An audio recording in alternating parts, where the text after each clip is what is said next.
tired of think tank approved corporate news and commentary? Are you tired of CEOs telling you what to think, who to hate, and who to vote for? Well, welcome to the Rick Smith Show. We don't take orders from some boardroom, and we don't do focus groups or talking points. We don't work for them, and we never will. I'm Rick Smith, and I work for you. Join us daily at thericksmithshow.com and download the podcast and never miss a minute.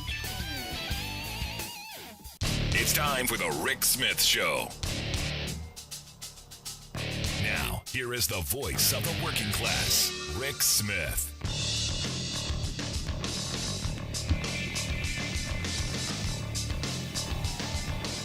And welcome, brothers, sisters, working class heroes. This is the Rick Smith Show. Thanks so much for being here. Today on the big program, lots to get to, lots to talk about. I had a lot planned, like every day, a plan to talk about a lot of things, plan to focus on different issues. But today, you look at another shooting, you look at another one of these moments, and you go, it's Monday, it's Tuesday, it's Wednesday, it's another shooting. There've been in excess of 200 of them this year. But when 18 children, elementary school children, 18 are murdered, 3 teachers murdered,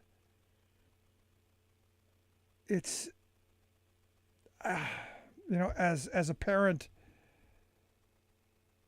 it's just heartbreaking. And, I saw this and I just,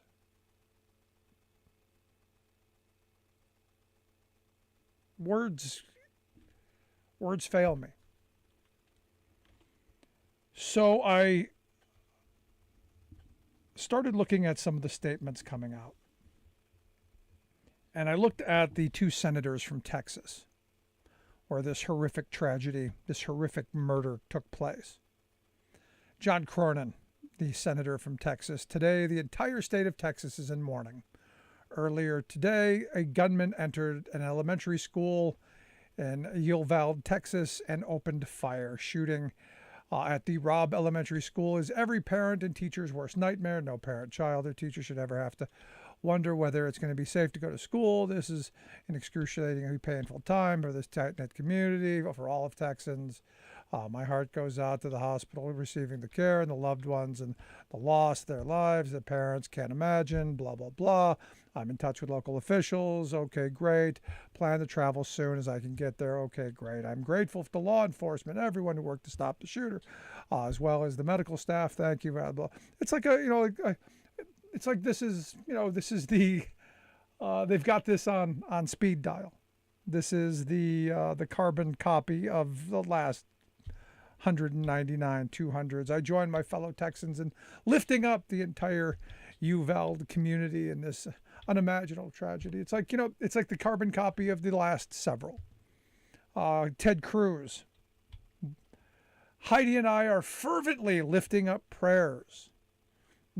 in prayer the children and the families in this horrific shooting. We are in close contact with local officials, but the precise details are still unfolding. Thank you to the heroic law enforcement and first responders for acting so swiftly. Still, hope, thoughts, and prayers. Not going to do anything. Oh no, not going to do anything. Greg Abbott. Texans are grieving for the victims of this senseless crime and for the community. Cecilia and I mourn this horrific loss and urge all Texans to come together. He's taken action, bold action. He's instructed the Texas Department of Public Safety and the Texas Rangers to work with local law enforcement to fully investigate this crime. The shooter's dead. What are you going to investigate? Ken Paxton from Texas says, we can't stop bad people from doing bad things, but we can potentially arm and prepare and train teachers and other administrators to respond quickly, and that's the best answer in his view. More guns. That's the right answer. Yeah, that's it. We've got 400 million guns in this country. Got more guns than we got people. Guns not the problem? No. No. We go through this song and dance every time. Democratic Senator Chris Murphy took to the Senate floor. Emotional speech. Tear-jerker speech. What are we doing? Just days after, he says, just days after a shooter walked into a grocery store to gun down African-American patrons, we have another Sandy Hook on our hands. Our kids are living in fear every single time they set foot in the classroom because they think they're going to be next. What are we doing? He says, this isn't inevitable. This isn't inevitable. These kids weren't unlucky. This only happens in this country and nowhere else. Nowhere else do little kids go to school thinking that they might be shot that day. And this is the point. And this is where I come. This is where I come in this moment. It's not inevitable. He's absolutely right. This doesn't happen in other countries around the world. You don't see this in Germany. You don't see daily occurrences of mass shooters. And look, I don't know much about this shooter. I don't care what his name is. Not going to speak his name. His name will not leave my lips. He's a monster. Don't care.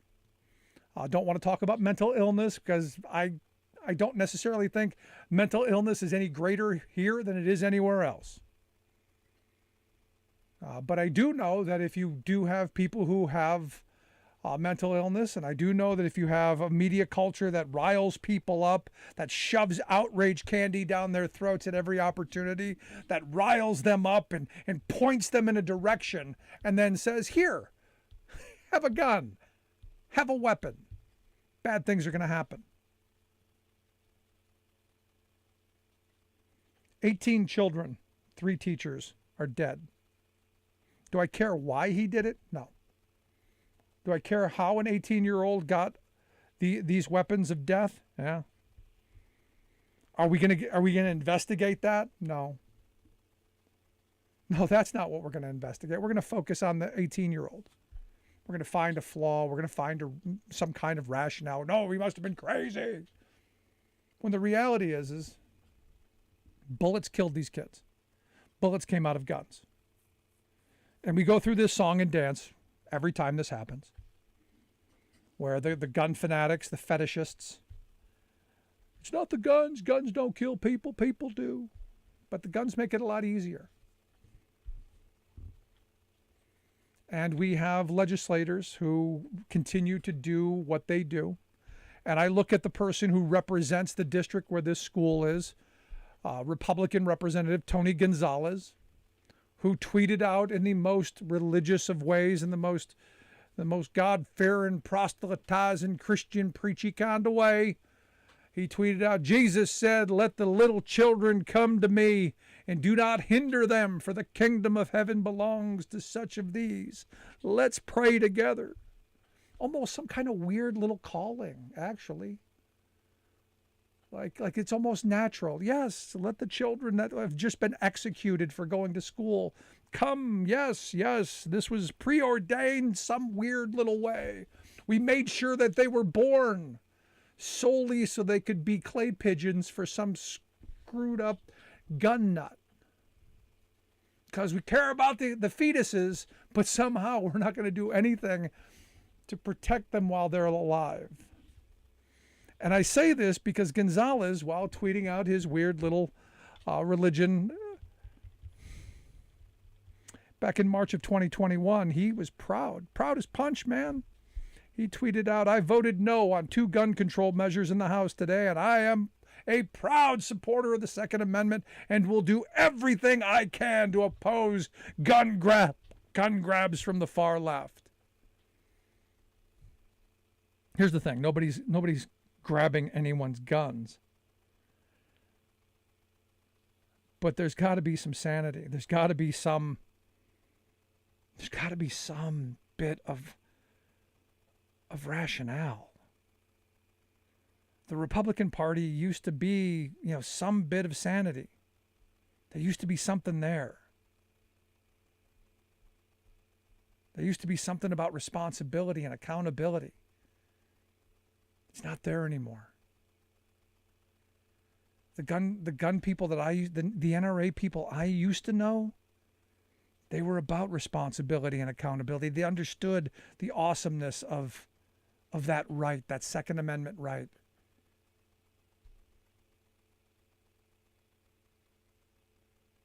And now it's turned into this cult kind of movement to where now the people in power who are responsible for this.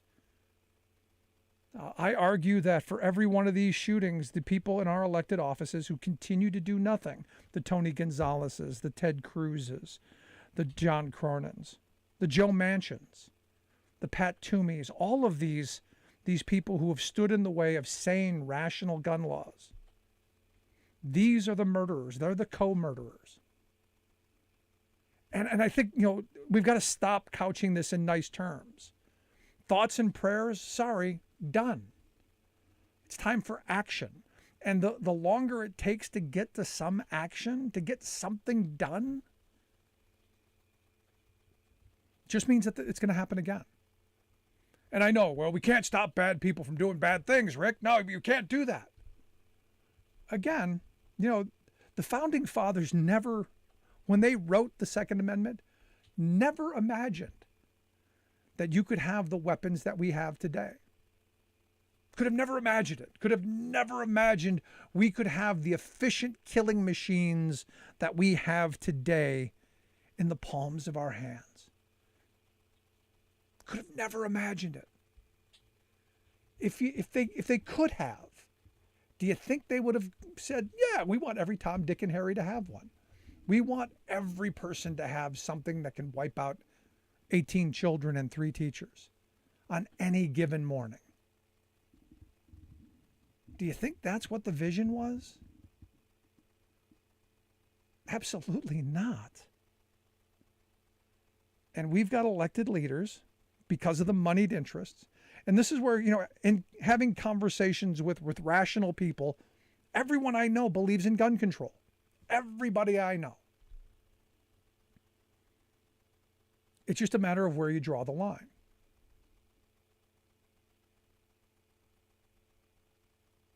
Some people are a little bit further to drawing the line than even I'm comfortable with.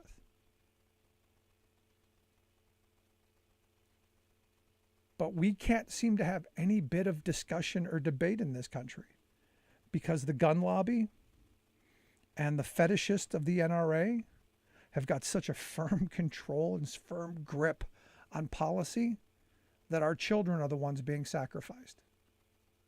And it's interesting to me that there's a movement, and this is where I'm reaching out to those pro-life people, because this is your moment to prove.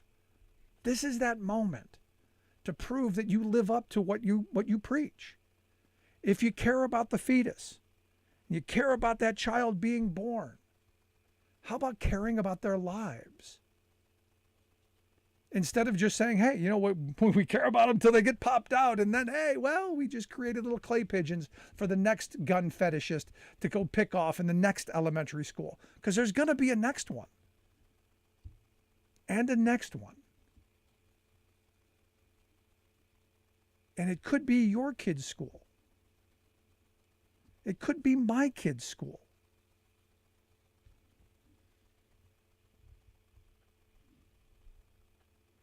And I blame those people in power. I blame those elected officials who have done nothing but give us rhetoric, but give us thoughts and prayers and throw Bible verses at us. Action. Do something. Love to hear your thoughts. 1-866-416-RICK. 1-866-416-7425. Also, you can email me, rick@thericksmithshow.com. Or is it hopeless? Is this just the America that we live in? If you want to feel safe, go somewhere else. We're a gun country, damn it. Learn how to run fast. Is that the motto? 1-866-416-RICK. 1-866-416-7425. Back after this.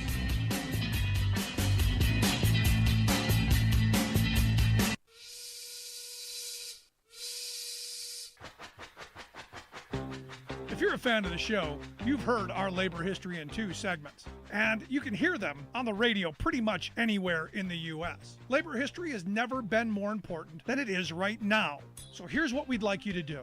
Tell a teacher. Tell a teacher that labor history is important and that they can get digestible 2-minute lessons that are absolutely free. Free to download, free to use, free to share.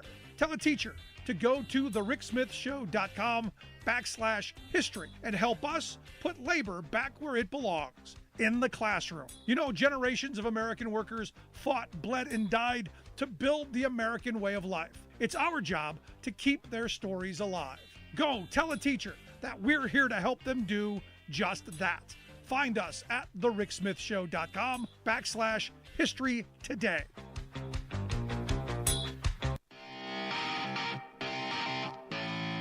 Welcome back to the Rick Smith Show. Now, here is Rick Smith.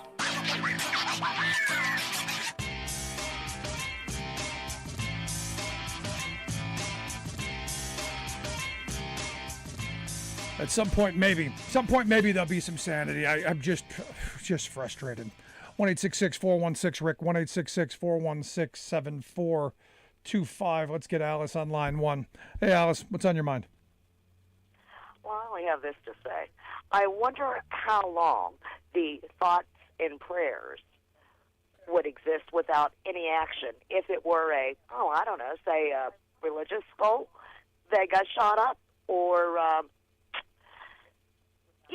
maybe the state legislature or something equally amusing, or even for that matter, how about when they have their little Republican hideaway where they go and strategize? Well, what's interesting is the NRA is having their convention in Houston this weekend. I know, isn't that something? You know, my dad was a lifelong member of the NRA until the 80s. And then my dad actually stopped being a member. He said they were going crazy, and boy, was he right. Yeah, right around the time George H.W. Bush left the NRA, is right around the time they went. And look, I had respect for H.W. Bush. I didn't vote for him, didn't necessarily like him, but I had respect for him. But it was right around that time when the Republican Party really started going off the deep end, and you started to seeing the fringe groups, the Pat Buchanans and the dog whistle take over the party. And this all coincides with it. Yeah, and it's just insane that these people have the absolute nerve to say, "Oh, it's Jesus' will that he got his hands on a gun and went in there and shot up a school and sent the little kids home." Pro-life, my foot. It's called, "Hey, we want to control you. Have some kids." But you have a good evening. Thanks, Alice. Appreciate it. No, I mean, this is one of those moments where it's heartbreaking, it's angering, it's frustrating. And I think the right response in this moment is not I feel such rage in this moment. Now look, these weren't my kids. I didn't know any of them. But these were our kids. This was our nation's children. And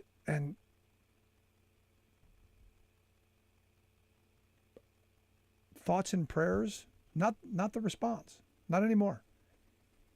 No, those days long over. Long over. And I could go through there are a ton of representatives who've gone through this. Oh, hey, I voted against the gun bills, and I voted to protect your rights to have have the arsenal and no controls. Now, will this investigation that Greg Abbott is looking for, will it find how this kid got a hold of all this stuff, how this murderer got all this stuff? Will it hold anybody accountable for this person getting a hold of this stuff if it was done illegally? Probably not. Because we don't do that. Or if you're able to find out.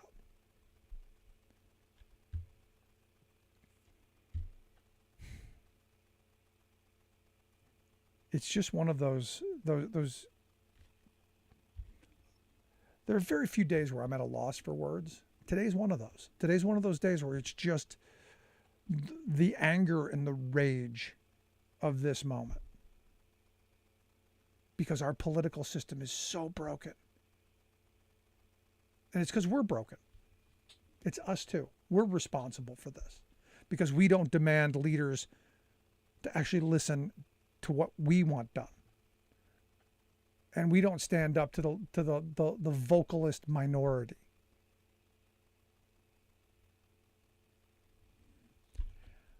Anyway, I'm watching a clip over at the F channel, and I've never been a fan of this Jesse Waters. I don't think he's particularly interesting or good. Bill O'Reilly was at least somewhat good at his job, somewhat entertaining, and able to watch. This he's just not. It looks like he's reading everything poorly, even when he's trying to be off the cuff.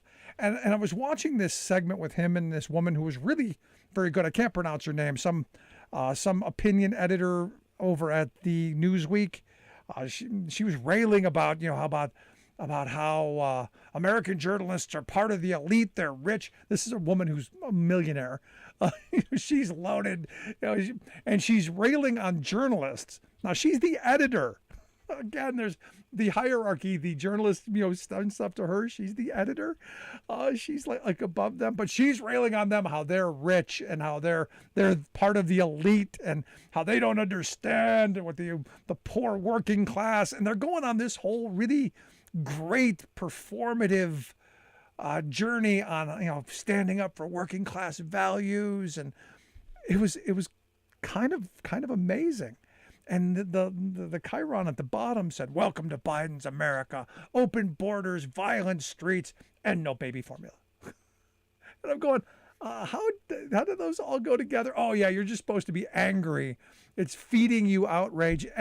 But at the end of it, this Jesse Waters is talking about, it's about, he was stumbling over the word class, because they're really trying to pivot to be the voice of working class values, because they're really trying to switch this narrative that they're now the champions of workers, that they now kind of like the Business Roundtable, now we've come to this epiphany that we care about workers, we care about consumers, we care about communities, no longer about shareholders and creating wealth. It's no longer that. We care about these other things. No, trust us, checks in the mail.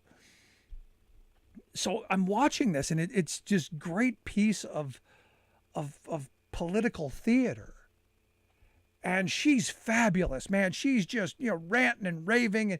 And when you know her background, the daughter of a neurosurgeon, and you went to a private school, and just railing about how, public schools, and railing about, how your kids are struggling, and you can't get baby formula, and how life's expensive, and just ranting like she actually knows what it's like to miss a meal, like she actually knows what it's like to miss a rent payment. Not, but really, convincing. I would have given her an Oscar. And then they panned over to him, and he's stumbling over the punchline. Come on, keep up with it, deliver. And he just couldn't. And it's one of these moments where you go, they're trying so hard to convince the working class of this country that they care, after all of these years of being the voice of corporate America, and have basically, spun them this web of, let corporate America do whatever you don't need government. It's just interesting to watch this performance. But I got lots to get to today. Going to take a quick break. When we come back, our good friend Scott Paul is going to be here. Some interesting stuff coming out of Taiwan and China I want to get into. Also some of your thoughts. Quick break, right back after this. Stick around.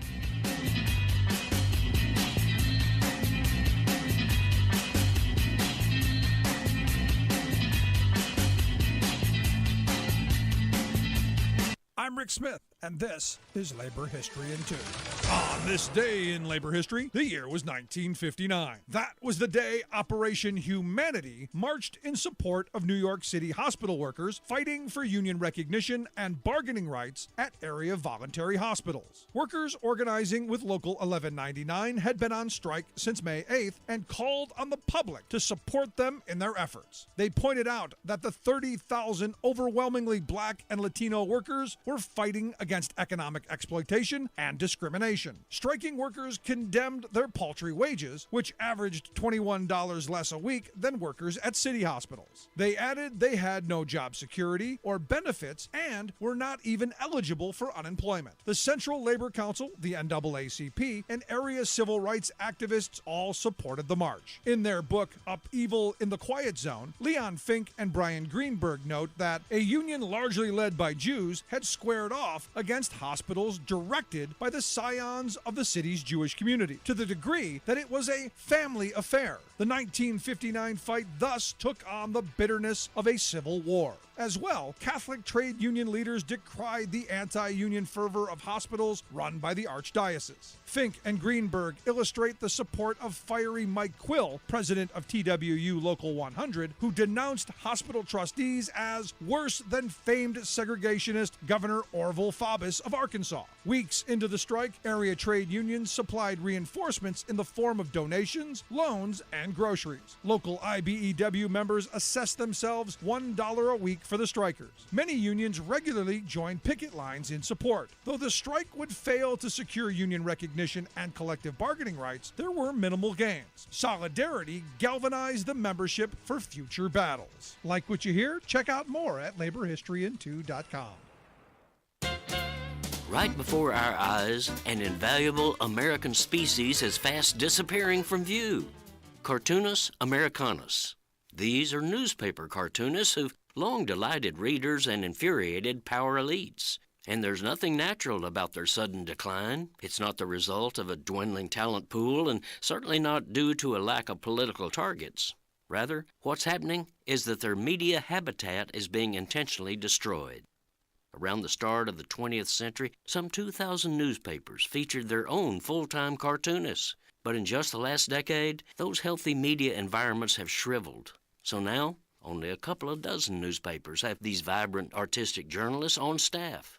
One major reason is that most U.S. papers have been gobbled up by profiteering hedge funds that have merged, purged, and plundered these essential local sources of news and democratic discourse. The overriding interest of these Wall Street owners is to cash out a paper's financial assets and haul off the booty to boost their personal wealth. Journalism and democracy be damned.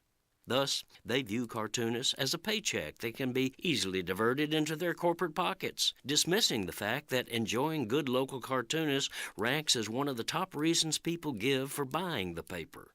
Note that this mass extermination is not old-school media censorship, but sleight-of-hand money censorship by the new monopolistic order of newspapering. Political cartoonists are still free to express any opinion they want, but the Wall Street system locks them out of their primary marketplace. Censorship is ugly, but eliminating paychecks, well, that's just business. This is Jim Hightower saying, yet these freewheeling spirits of the cartooning craft are inventing new ways to connect with America's strong demand for their fun and important work. To connect with them, go to editorialcartoonist.com.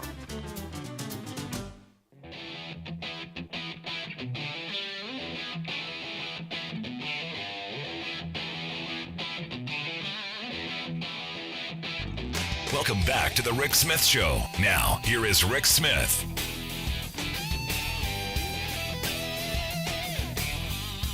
So it's been an interesting couple of days of listening to the right wing lose their mind over the fact that President Biden actually said something. I think a lot of us have been thinking about what's going on in China and Taiwan, kind of a reset. And I've been talking about this for years. I mean, this idea that at some point, you gotta figure out the policy going forward and defending Taiwan. I've been asking for years, are we going to do what Eisenhower did back in the 50s, or are you going to let the Chinese roll over them? And look, I'm happy the president, whether it was a gaffe or not, or is him just saying, you know what, I'm going to say it out loud. Good for him. And I know there are people who are going, hey, we're gonna try and walk this back, soften it, but He said it, and I think it was the right thing. It was a message to be sent. But here to share some thoughts on where we are with what's going on in Taiwan, and also, there's a lot of talk about lifting the Trump tariffs and backpedaling on that. And what I find most interesting about this is even conservative groups, while they're against tariffs and say tariffs are horrible and they raise prices, even they're saying going to do nothing on the inflation front. They're just ideologically opposed to them regardless, still going to do nothing on the inflation front. But here to share some thoughts on, what should be done, I've asked our good friend Scott Paul to come talk with us. Scott is the president of the Alliance for American Manufacturing, AmericanManufacturing.org, their website. Scott, thanks for taking time for us. Hey, Rick, it's good to be with you, although I wish the national circumstances were a whole lot better than they are tonight. Yeah, I mean, it's impossible to have almost any other conversation when you have 18 children murdered, 3 teachers murdered, and we don't know if that's going to be the final count or not, because the reports are there were more children and teachers taken to the hospital. Our hopes are with them, but our fury and our anger pointed directly at our elected leaders for their continual failure, or at least my fury and anger pointed at them for that. That's right.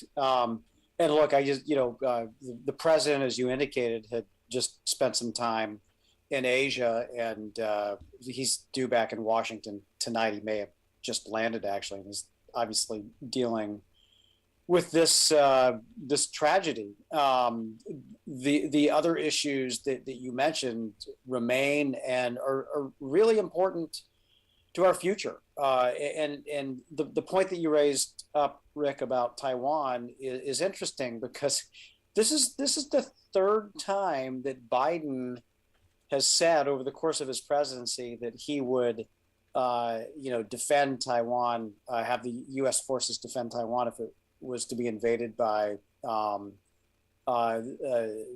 Chinese Communist Party and its military. So 3 times.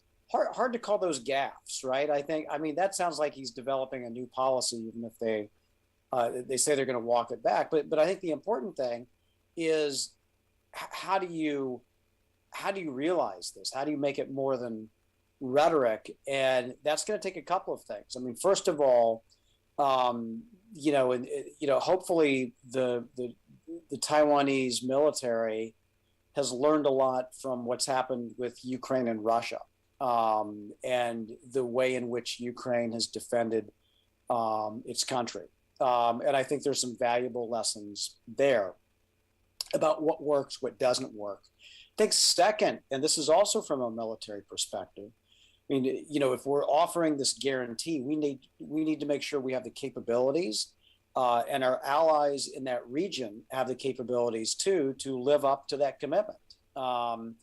Which means developing some deeper relationships in the Indo-Pacific, and also ensuring that we have the capacity to surge up some protection if we need to. But last, and I think this is in some ways perhaps the most important thing. One of the dangers of a China-Taiwan conflict is the economic damage that could produce around the world, including the impact that it could have on us in the United States. And if you don't know how dependent we are on China right now for stuff, you would certainly at the advent of some potential conflict. Right. And we've seen bits and pieces of that already, right? Over the last couple of years. And that would just be, you increase that exponentially by about 100, and that's where we would be at, which is why kind of realigning our supply chains, getting some of that production back is so important. And it seems like a boring conversation to have, quite honestly. Who wants to talk about supply chains? But if we don't get this right, we lose a lot of moves on the chessboard. As we look ahead, and we put ourselves in a diminished capacity to support democracy and freedom in that region. Yeah, and if we let them take over Taiwan, Scott, how dependent then, how much more dependent are we then on China? This is the other part. People are going, well, what business is it of ours? What do we care about Taiwan? You go, well, we're dependent on them as well. So if we allow the Chinese to take over Taiwan, we become that much more dependent on China. So our interests are kind of all balled up in all of this. Absolutely, they are, and I think that's the key thing here. And yeah, you're right. You do get that criticism, like, well, what has China done to us, really, right? And because it's not this overt kind of in your face military aggression, it's much more subversive than that in a lot of ways, and it is, they're crippling a lot of our economic opportunity because of their own economic policies, and that's created an incredible amount of disruption inside the United States, in our politics, in our communities, in our capabilities, and so there is a concern, and the way in which they've scaled this up is through just blatant theft and piracy. I mean, that's kind of how it's happened. I wish I could say otherwise. And I think, Chinese people are very hardworking. I don't have a quarrel with Chinese culture or Chinese people. I have a quarrel with the government and its policies and the need to push back on that. And that's why I'm glad, like Ambassador Catherine Tai, our U.S. Trade Ambassador, who is Asian American, said, look, I can speak to this from a position of authority. I am an Asian American. I don't like the way a lot of people talk about this, but I view this through a policy lens, and we need to have a tough policy on China. In looking at this, over the weekend, obviously the president came out with this, what I viewed as kind of a Trans-Pacific Partnership light, this new Asian Pacific economic bloc that they want to put together with us, India, Japan, South Korea, Australia, Brunei, Indonesia, Malaysia, New Zealand, the Philippines, Singapore, Thailand, and Vietnam. What they're saying is 40% of the world's economy, and kind of an economic agreement, not a trade deal, but kind of in a world economic agreement, kind of building the things I think you're talking about, kind of a cooperation agreement to where, if China gets out of hand, maybe you have some way to work with others to kind of pull them back in the line with the rest of the international community. I think it's a smart move. Yeah, I do as well. And obviously, it will be important to get the details right on this. But we know a couple of things are off the table. And one of those is increased market access to the United States directly through lowering tariff or investment barriers, because, they tried that. You just pointed out the TPP, the Trans-Pacific Partnership, which would have gotten defeated in the Congress under the Obama administration, and then the Trump administration withdrew from it. But that was an agreement that would have cost us factory jobs. And even the supporters' assessment of that agreement admitted it would cost factory jobs. They thought it was worth it anyway because of the diplomatic ties and kind of, hedging against China. But it's not a good agreement if we're going to diminish our manufacturing capacity. It's a terrible idea. And so I have hope that this is on the right track. And part of the reason why I have hope is that at least this administration has closely consulted with the labor movement on this. And so if this is like, for instance, a U.S.-Mexico-Canada deal, which did have market access, so it's different in a way, but if it helps to lift up worker standards, that's something that's good, because some of those countries need to have worker standards lifted up, and make sure that they're enforced. And we do need the cooperation of these nations with respect to climate goals. So I think this could be an important step forward, and I'm glad, and it shouldn't be modeled on the Trans-Pacific Partnership. That would be a terrible idea, even though there's some Democrats, some Republicans who counseled Biden to do that. Yeah, I saw it more as an economic version of NATO. Since we're it's a good comparison. With China, we're fighting kind of an economic war. I saw this as kind of a cooperation agreement that we're all going to play by certain set of rules. We're all going to, come together and ensure that we all play by the same set of rules and hold others accountable. At least that's my view on it. You're listening to the Rick Smith Show. We're here with Scott Paul. Scott is the president of the Alliance for American Manufacturing, AmericanManufacturing.org, their website, talking about what's going on in Taiwan, China, the president's most recent comments, and where he's going to be going. Now, there are some, Scott, who in the administration who have outwardly kind of pushed to doing away with the Trump tariffs.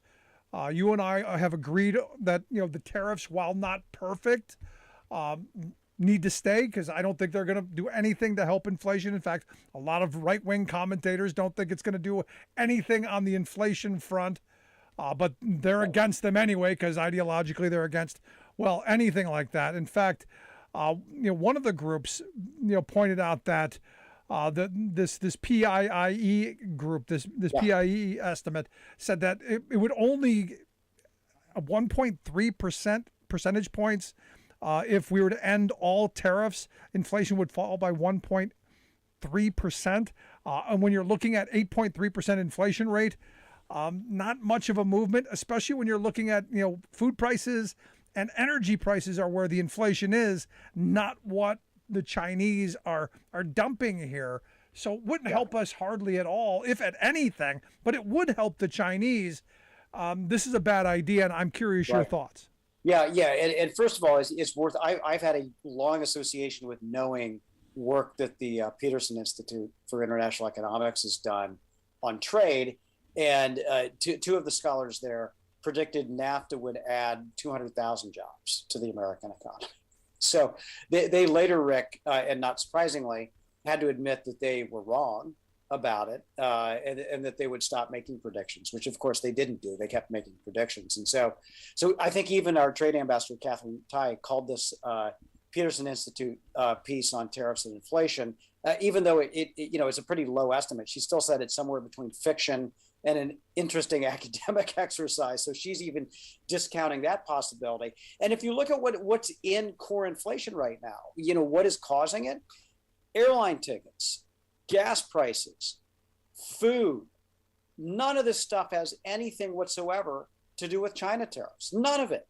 And so if it wouldn't have any net effect for the consumer at the end of the day. But what it would do is take a tool out of our toolbox when we're trying to lessen our dependency on goods that are made in China, particularly goods that are critical to national security, and bring some of it back here. And if some of it has to go elsewhere, that will happen. But we're trying to get those supply chains as much as we possibly can out of China. So if you're going to lower tariffs on Chinese products, that's going to have the opposite effect. Companies are going to double down on their made in China production, which would be a huge mistake. And so, this will be, it's not surprising that there's this battle within the Democratic Party. It always happens, right? And this time it's like Janet Yellen and some of the former Obama folks are on the, lower the tariff side. And then you have, Catherine Tai and some others saying, we got to keep the tariffs. And so I think that, on balance, I think Biden is going to want to keep many of these because they realize it would be, I guess, what I would call inflation fighting theater, right? It gives the appearance of doing something, but it really doesn't do anything. Yeah. But then you lose this move on the chessboard with China and trying to both realign our supply chains and also counter some of their economic strategies as well, which have been so damaging to our interests over the last couple of decades. And if you look around the world, I mean, the inflation rates in countries around the world, I mean, we don't really care. We don't seem to care about any other country, and our news doesn't actually cover it, and voters don't actually look around the world. But we're not really all that bad off when you start looking around. That's right. The rest of the world and food prices and energy prices. We've actually got it pretty good. I mean, not great. I mean, things aren't fabulous. And there are a lot of reasons for that. And I would argue consolidation, corporate greed, deregulation of the last administration. There's a lot of reasons for it. But I would argue Joe Biden ain't one of them. Yeah, no, you're absolutely right. but Biden is not one of them. The tariffs are not one of them either, because certainly, I mean, other countries haven't necessarily put those up on Chinese products as well. And so, the theory I think would be they would have lower inflation than the U.S., but in some cases they have much higher inflation. I think ultimately we're going to come out of this in a reasonably good place.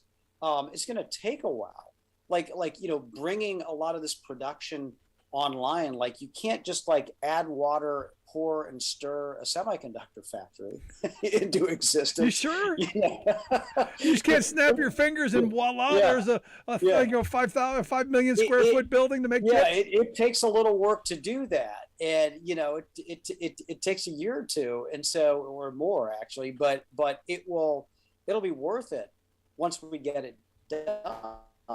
And so, I mean, all of that's still pending in the Congress, though. This kind of investment that would go to scale up some manufacturing in the United States, and it's more important than ever. We got to get this back. We lost so much of it overseas. Yeah. Here again, it's the dysfunction in our leadership. It's a dysfunction in our halls of Congress, so that we can't get things done. And again, I come back to us. Put down the divisions. Put down the things that they use to divide us, and get into those halls of power and demand that we build factories, we reshore our manufacturing, we create jobs at home, we create educational and economic opportunities for ourselves and our families. That's the way forward. That's the path. That's the path to righteousness, my religious folk. At least that's my thought. But Scott, as always, great stuff. Keep up the great work. I can't wait to have you back again. You bet, Rick. Thanks so much for having me on tonight. Be well. Take care. Good stuff. Our good friend Scott Paul. Make sure you check out the work that they do at the Alliance for American Manufacturing, AmericanManufacturing.org, their website. We'll get links out on social media. You can check out the stuff that they do. But again, these tariffs, even you got the Peterson Institute saying it's not going to do anything, but we're against them anyway, so we should do it because, well, we're invested in this stuff. It's our ideology. Love to hear your thoughts. 1-866-416-RICK, 1-866-416-7425. This is The Rick Smith Show. We're working people on the phone.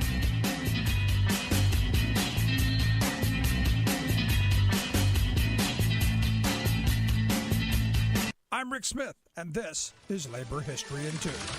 On this day in labor history, the year was 1949. That was the day that a shotgun blast broke through a closed window and struck Victor Reuther as he sat reading a newspaper in his living room. Victor, along with his brothers Walter and Roy, were leaders of the United Auto Workers Union, one of the most powerful forces of the 20th century U.S. labor movement. During the 1930s, the three brothers moved to Detroit and became involved in the hard-fought efforts to bring unions to the Motor City. Victor got a job at the Kesley Hayes Wheel Company. He joined UAW Local 174. During the Flint sit-down strike against General Motors, Victor gave speeches to help rally the strikers. According to Mike Smith of Wayne State University, Victor, quote, had this deep resonating voice. He coupled that with a superb control of the language. And when he got up to give a speech, it was usually a beauty. Victor would go on to become the UAW's education director and international director. Roy took up the role of legislative director.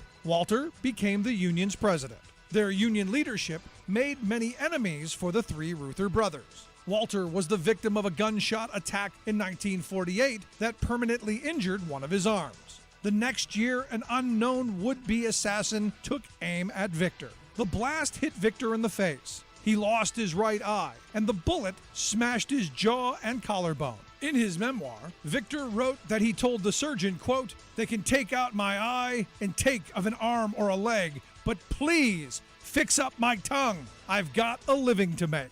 Labor History in 2 brought to you by the Illinois Labor History Society and The Rick Smith Show. For more information, go to laborhistoryin2.com. I was standing by gate 4 when I heard the people roar. They ain't gonna kick the auto workers around.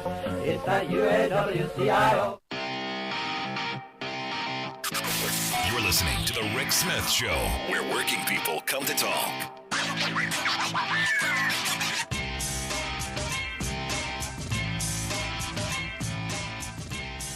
When you look at on the manufacturing front, it is most certainly something that, I've been saying for years, we have got to reclaim manufacturing in this country, bring back our manufacturing prowess. And I always point to that bridge in Trenton, New Jersey. There's a bridge that on the side of it, they've got big lights, Trenton makes, the world takes. And that used to be true for 100 years. We were the manufacturer of the globe for 100 years. And we didn't have these supply chain issues so much because we made stuff here. A lot of our problems right now, can't get stuff off boats. That's the problem. Can't get parts from other places of the world because our supply chains are so spread out. So factories shut down because, hey, we can't get the widget that we need for the whatnot to put into the how to what over there. And it's causing problems. And yet there hasn't been the kind of urgency that I would have liked to have seen. And I still want to see it. We should be reshoring our manufacturing at an alarming rate. The world is resetting. You look at what's going on in Russia. You look at what's going on in China. China believes they're going to be the superpower of the next 100 years. They believe nothing's going to stand in their way. And manufacturing is that way forward. If you don't make your stuff, if you don't have the ability to build and maintain your power, you don't have any power. That's the part of this. And now, I do find it interesting. The president did say, like Scott Paul said 3 times, he has made the comments about Taiwan. If you don't make your war machine, if you don't create the parts, if you need the magnets from China to make your smart bombs smart, if you need the chips from Taiwan to make your armaments, if you need those things that someone else makes, are you really that superpower? And this is the conversation we need to be having on what unites us. Because, and I remember having these conversations back during the Tea Party years. This was something the Tea Party agreed with. And why I said to my labor friends back then, you need to be getting involved in these Tea Party movements and getting these people on board with the policies that we agree with. Reshoring manufacturing being front and center, because that was the beginning of a lot of this anger, a lot of this really extreme stuff, because those communities that these folks were in, because this was the outlet for their anger. This was a place to express outrage. And it was like their outraged church. It gave them the opportunity to commune with other people who were just as angry. And labor missed that moment, missed that opportunity, and really, really should have taken advantage of it, because you could have pushed harder. Because we need to build stuff. Not just because you need the factories, but you need the jobs. You need the mental capacity. We have a brain drain problem. We have a generation or two that we've lost of tinkerers and people who learned to take chunks of this and turn it into some finished product. We need to reclaim that. And this is that moment. Coming out of the pandemic, this is that moment. I think the younger generation gets this. I think they understand that we need to, as I've been saying for 17 years doing this, domestic production for domestic consumption. Didn't just make that up. I've meant that all these years. Because in a pandemic, what can you do? When you need more PPE, when you need more masks and gowns and things to protect people, you can ramp up production. You don't have to wait for a ship to come in. You don't have to wait for someone else to go, you know what, we've got enough for ourselves. We'll send you someone, we've got enough. They're never going to have enough. You need to have your own production. This is that moment.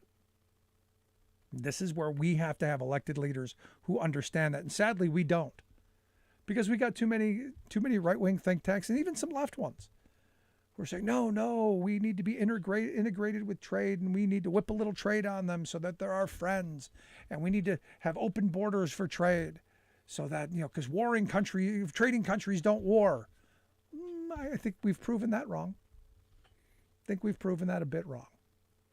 because I'm still trying to figure out how China is going to feed themselves. I'm still trying to figure out with what's going on in Ukraine, how Europe's going to feed themselves. And Germany's worried as well, because the breadbasket of Europe, it ain't happening. If you missed any of today's program, ricksmithshow.com. That's where you go to get the podcast. Make sure you check it out on your favorite apps. Like, share, subscribe, make a comment. Listen to The Rick Smith Show. We're working people. Come to talk. Australians have chosen a government that will act on climate change. Big win for climate and living things in Australia's national elections. Global warming made record South Asia heatwave more likely and much worse. Plus, grid regulator warns most of the U.S. is at risk of blackouts this summer. Oh, fantastic. All of those stories and more straight ahead from BradBlog.com. I'm Brad Friedman. And I'm Desi Doyen. Stand by for 6 minutes of independent green news, politics, analysis, and snarky comment.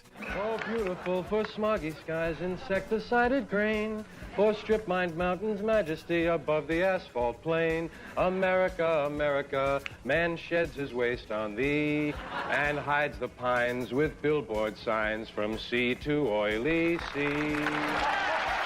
Thank you, George Carlin. You are missed.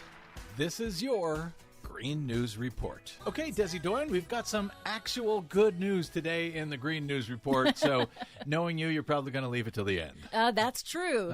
First, the bad news. Right. Another round of early extreme heat walloped the eastern seaboard of the United States over the weekend, and that came along with a warning. A new assessment by U.S. grid regulator, the North American Electric Reliability Corporation, warns that extreme temperatures and ongoing drought could cause the power grid to buckle in vast swaths of the country, potentially leading to electricity shortages and blackouts. So because the heat this year will be worse than it has been in previous years, that is what it's going to do in the electric grid? Yes, it stresses the equipment. And the assessment blames climate change because NOAA has forecast a hotter than average summer for the U.S. this year. That will strain equipment, and because drought conditions threaten water supplies that are used to cool off thermal power plants across the Midwest.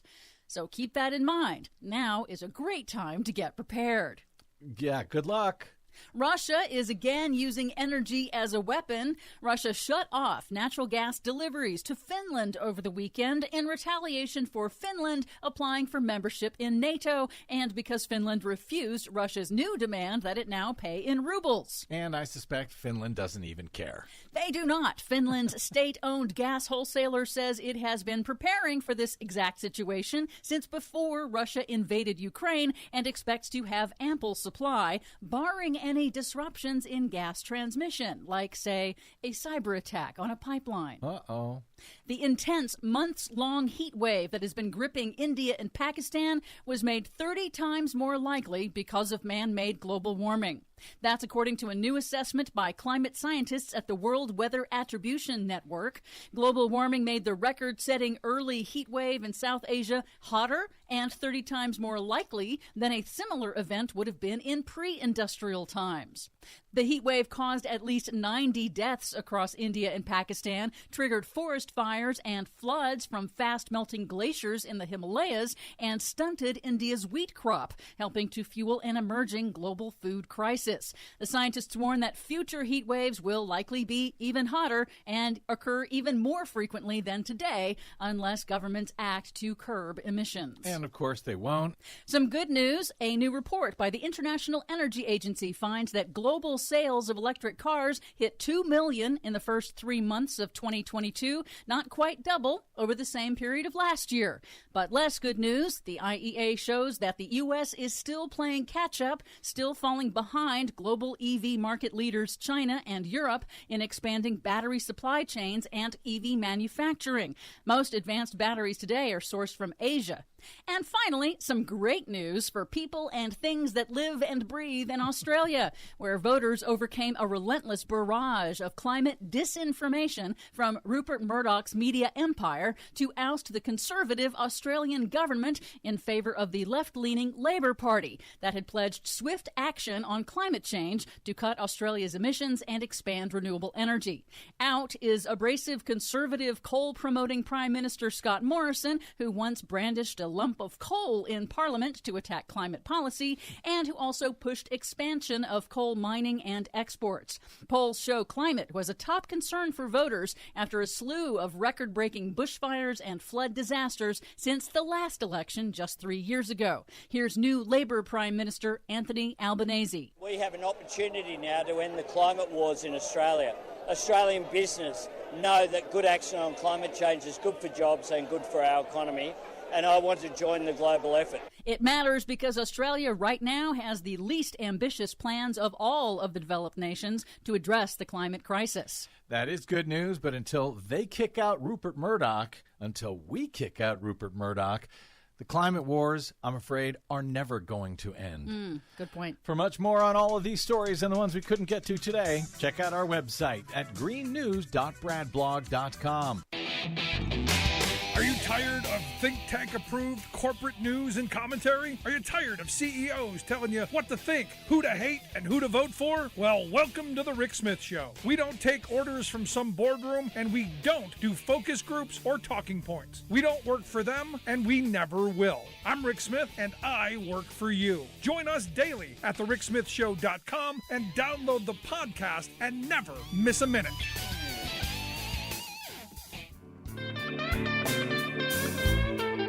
Welcome back to the Rick Smith Show. Now, here is Rick Smith. So it's just struck for words. Heartbroken is not the right word. Rage is more the emotion when I think about these 18 children, 3 teachers murdered today. And look, hell-bent on doing nothing. I mean, I think that's where my anger mostly is. On one side, my heart breaks for the families who, are just, I can't imagine how you're gonna how you deal with this. And then to know we've got a political system that is gonna do nothing. I got thoughts and prayers. Oh yeah, we're gonna get a lot of that. And then tomorrow there's gonna be something else, and this is gonna go away until the next one and the next one, and it's infuriating. And here to share some thoughts on this and some other thoughts, I've asked Mary Catherine Ricker to come talk with us. Mary Catherine is an executive director of the Albert Shanker Institute. ShankerInstitute.org is their website where they focus on education issues. Mary Catherine, thanks for taking time for us. Thanks for having me on tonight, Rick. I really appreciate it. You were scheduled to be on the show tonight. We're going to talk about education issues. We're going to talk about enrollment stuff. There was a whole bunch of really, high education stuff. But I got to be honest, 18 dead elementary school children, 3 teachers murdered. I don't know what else to talk about. I can't imagine how you are feeling. I can't imagine how teachers across this country are feeling.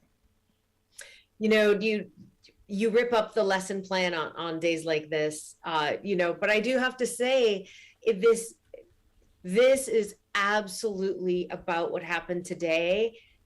And we can't lose sight of the fact that just 10 days ago, we lost another 10 community members to another mass shooting at a grocery store this time.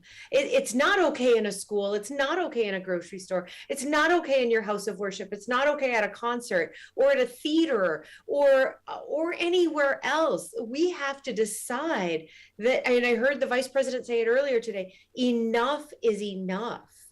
We have to do something to stop these mass shootings. And we have the ways. We have people who have studied this. We have experts who are telling us what to do. We just need the willpower to do it collectively now.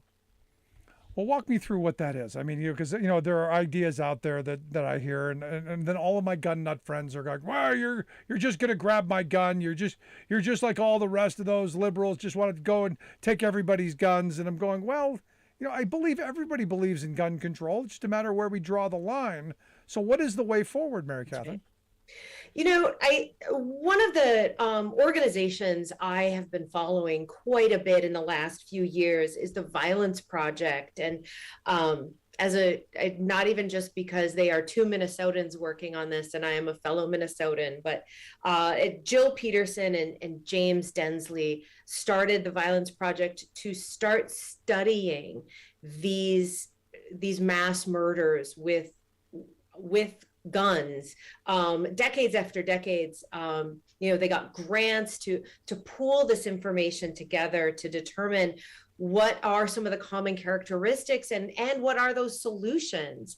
And they break down what I think is really helpful is that they break down these solutions to talk about, how can you be reflecting on your own work as an individual? What should an institution do? For every institution that is going to put out a statement that says, our hearts are with the families, because they need to be. We need to collectively mourn all of these deaths as a community. And then what can we do next? And then as a society, what can we do? And certainly they talk about, the sorts of things we can do surrounding the trauma, right? What is a reaction? How do you build stronger relationships with people in your life, with the young people in your life?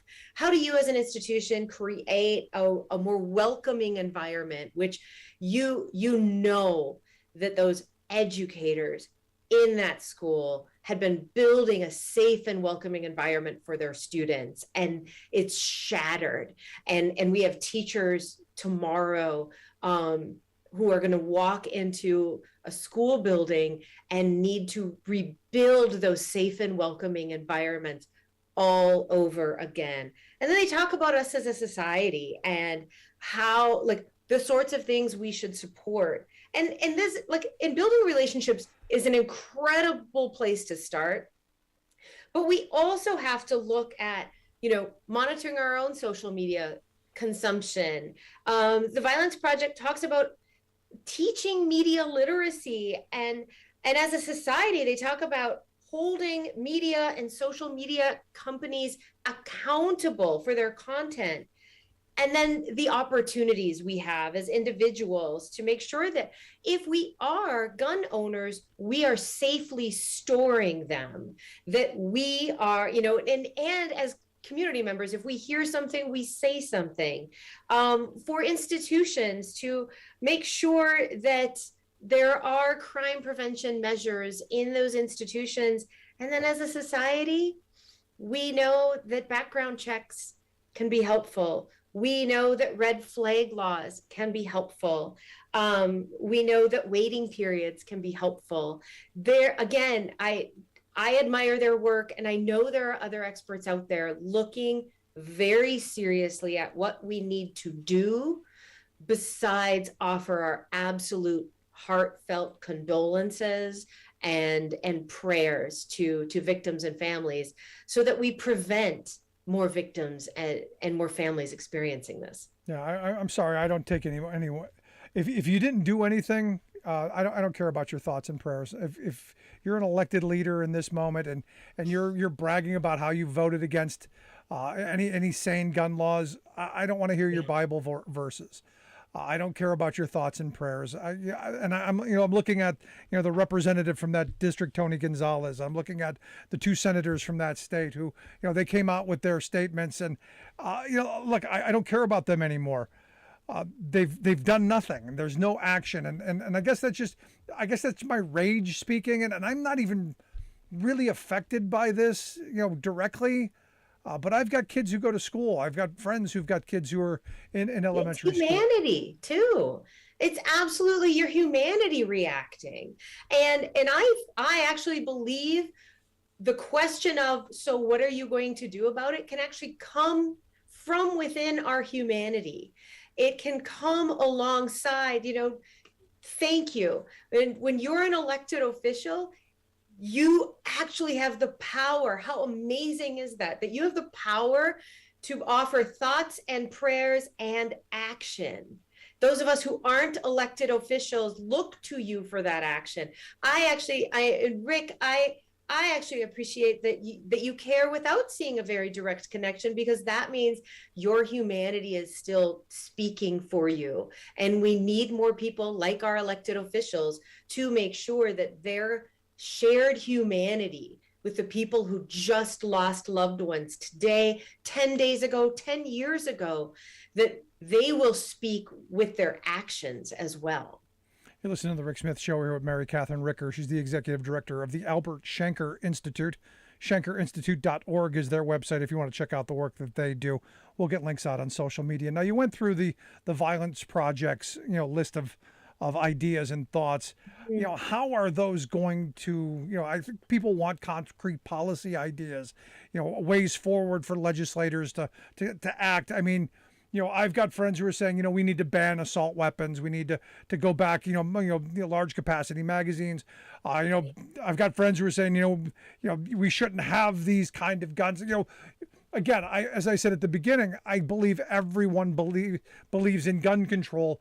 It's just a matter of where we draw that line and having that conversation of where that line should be. I don't think you need something that has 100 round capacity that you can walk into a school and take out 21 people on a Tuesday morning because, I just felt like it. I don't think the founding fathers wrote the Second Amendment ever envisioning a weapon that could do that. So what policy aims do you think come out of what you read off there? I think that a number of them. And definitely, we look at red flag laws as something that is a very specific policy. We look at background checks, which is another very specific policy. And addressing access to firearms and making sure that they are locked safely when you own them is a part of it.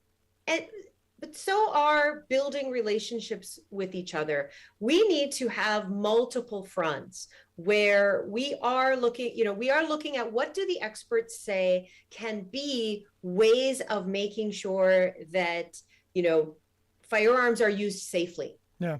Because what are the experts saying about recognizing that common humanity? That comment I made earlier. What sort of relationships can we build so that we create those safe and welcoming environments in our schools, and our students understand that they're not just connected to their school, they're connected to each other. We care about our neighbors, so that we are looking out for someone who needs a little extra support. We are listening to that person who said something that was really concerning, and rather than brushing it off, we have a concrete place to bring that so that so that someone can be listened to, can maybe get the help they need if that's what we find out they need. Yeah, no, I listened to Chris Murphy on the floor of the Senate. He said, this isn't inevitable. These kids weren't unlucky. This only happens in this country and nowhere else. Nowhere else do little kids go to school thinking that they might end up being shot that day. And, you look around the world, this doesn't happen around the rest of the world with any frequency like it happens here.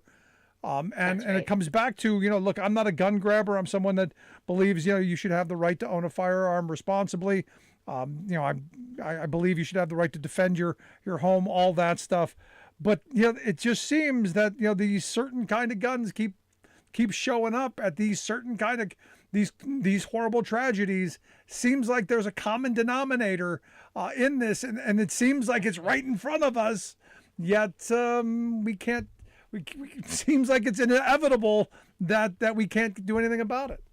Well, and again, we have people who have been studying these, looking for those patterns, whether we are looking for the pattern of the gun they used or the fact that they often tell somebody their plans before they do it. And so we need places where people can go if they come across this.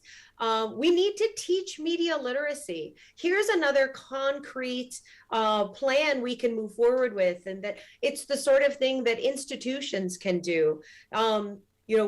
Our students' access, our children's access to information practically doubles every 6 months, right? With the things they have access to, whether it's on the internet or through a social media site, things.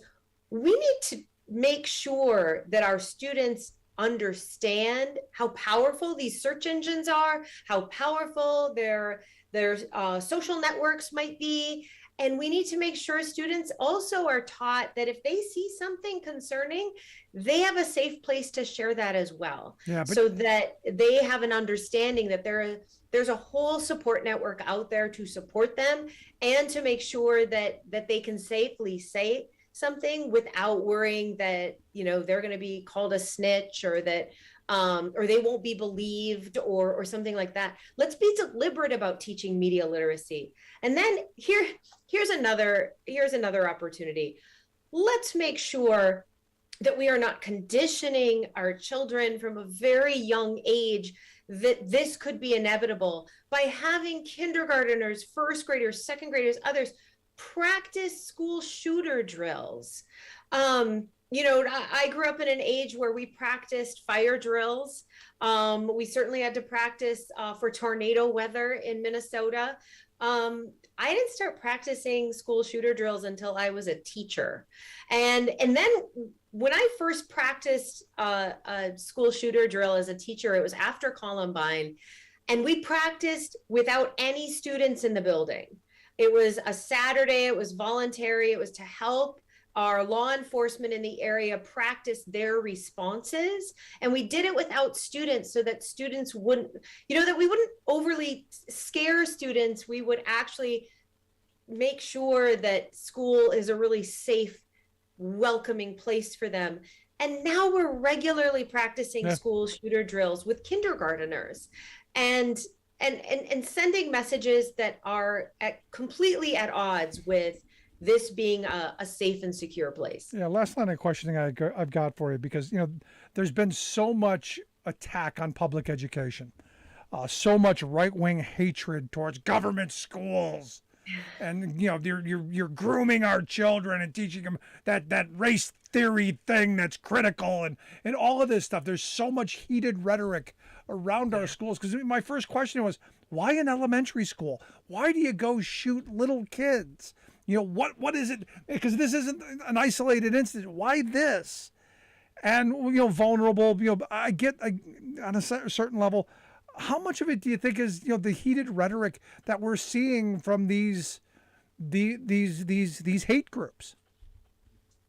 Well, the phrase heated rhetoric is an apt one for a lot of what our school communities are definitely feeling. And one of the talents of educators, our building principals, our paraprofessionals, and our teachers has been to keep that heated rhetoric out of our school communities, out of our buildings, and teach students, right? Meet their academic needs, meet their social emotional needs, and create that safe and welcoming environment.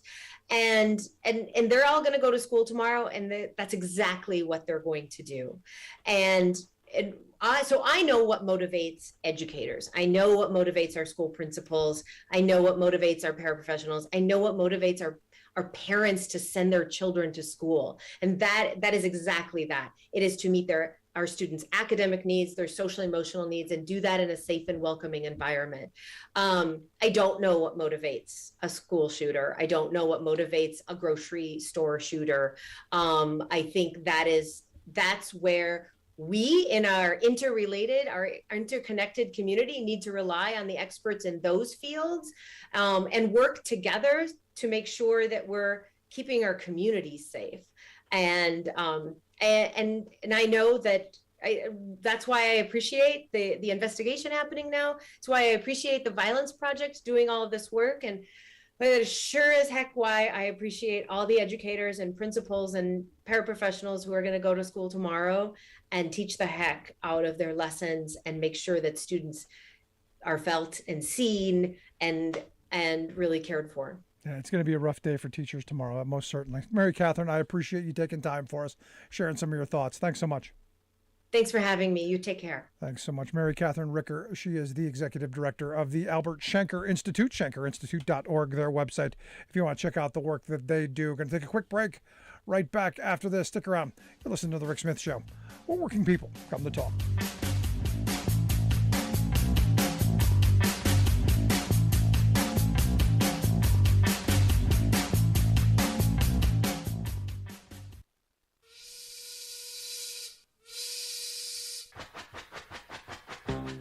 you're a fan of the show, you've heard our Labor History in 2 segments, and you can hear them on the radio pretty much anywhere in the U.S. Labor history has never been more important than it is right now. So here's what we'd like you to do. Tell a teacher. Tell a teacher that labor history is important and that they can get digestible 2-minute lessons that are absolutely free. Free to download, free to use, free to share. Tell a teacher to go to thericksmithshow.com/history and help us put labor back where it belongs, in the classroom. You know, generations of American workers fought, bled, and died to build the American way of life. It's our job to keep their stories alive. Go tell a teacher that we're here to help them do just that. Find us at thericksmithshow.com/history today.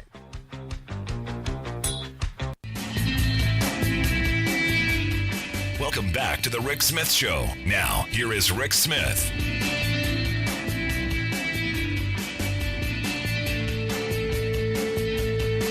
Yeah, I got to tell you, I don't envy the teachers tomorrow.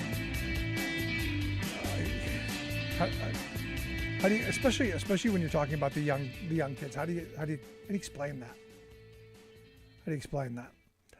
Interesting little bit of court stuff.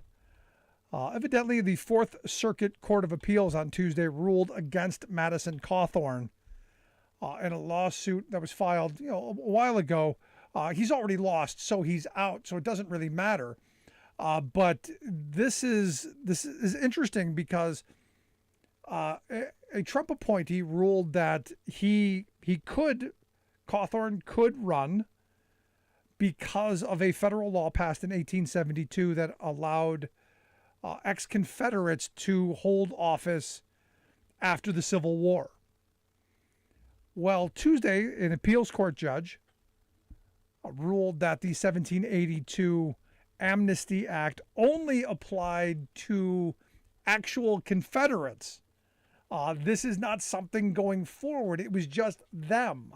So this is a one-time kind of forgiveness thing of only Confederates, not insurrectionists of the future.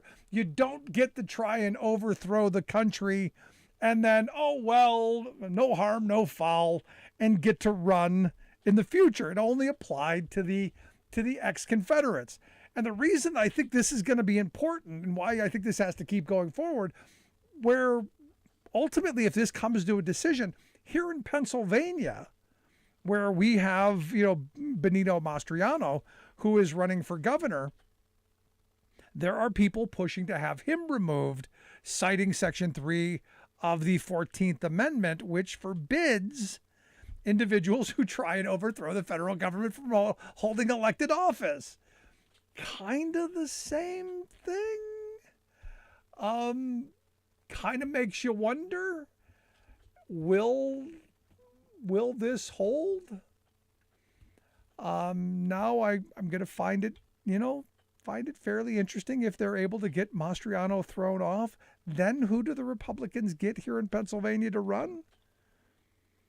Because the Section 3 of the 14th Amendment is very clear. No person shall be a senator or representative in Congress or elected president or vice president or hold any office, civil or military, under the United States or any state who have previously taken an oath or as a member of Congress or any state of the United States, or as a member of any state legislature, as an executive or judicial officer in any state, to support the Constitution of the United States, shall have engaged in insurrection or rebellion against the same, or given aid or comfort to enemies thereof.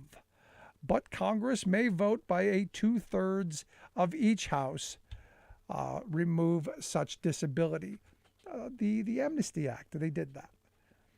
I'm gonna find it interesting because Mastriano was there, organized bus trips, did cross certain lines outside where you could say it was illegal to be.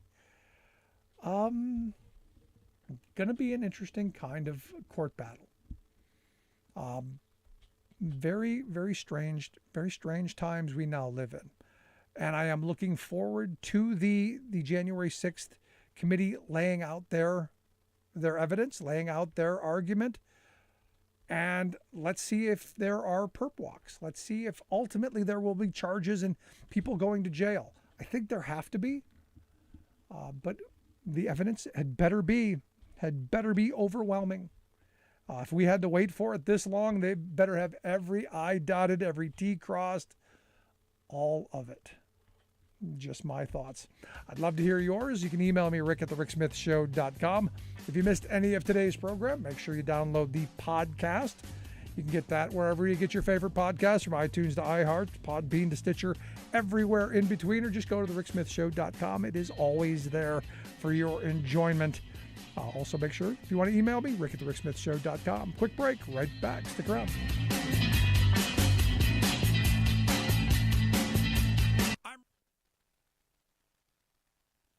I'm Rick Smith, and this is Labor History in 2.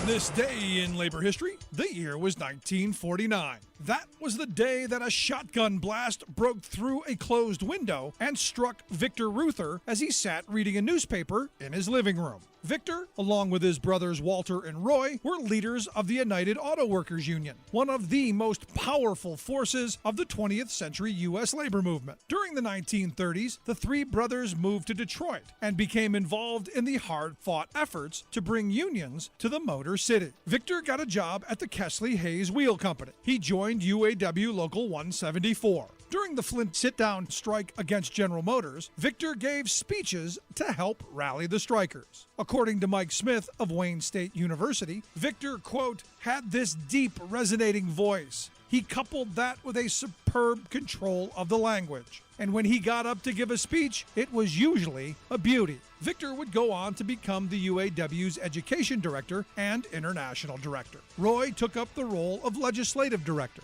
Walter became the union's president. Their union leadership made many enemies for the three Reuther brothers. Walter was the victim of a gunshot attack in 1948 that permanently injured one of his arms. The next year, an unknown would-be assassin took aim at Victor. The blast hit Victor in the face. He lost his right eye, and the bullet smashed his jaw and collarbone. In his memoir, Victor wrote that he told the surgeon, quote, "They can take out my eye and take of an arm or a leg, but please fix up my tongue. I've got a living to make."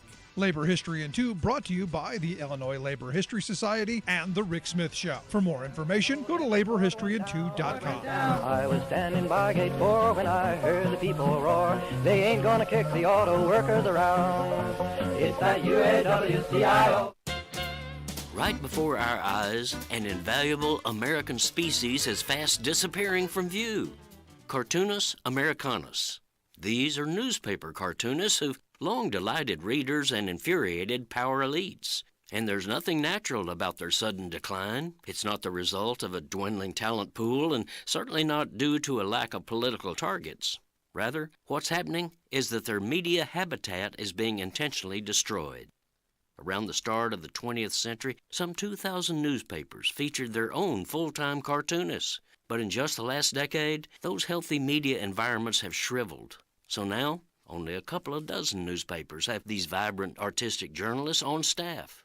One major reason is that most U.S. papers have been gobbled up by profiteering hedge funds that have merged, purged, and plundered these essential local sources of news and democratic discourse. The overriding interest of these Wall Street owners is to cash out a paper's financial assets and haul off the booty to boost their personal wealth. Journalism and democracy be damned. Thus, they view cartoonists as a paycheck that can be easily diverted into their corporate pockets, dismissing the fact that enjoying good local cartoonists ranks as one of the top reasons people give for buying the paper. Note that this mass extermination is not old-school media censorship, but sleight-of-hand money censorship by the new monopolistic order of newspapering. Political cartoonists are still free to express any opinion they want, but the Wall Street system locks them out of their primary marketplace. Censorship is ugly, but eliminating paychecks, well, that's just business.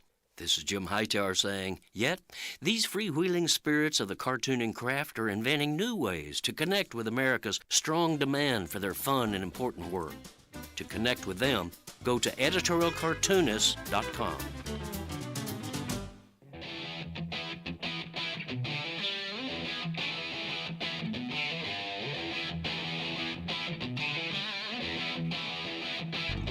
Welcome back to the Rick Smith Show. Now, here is Rick Smith.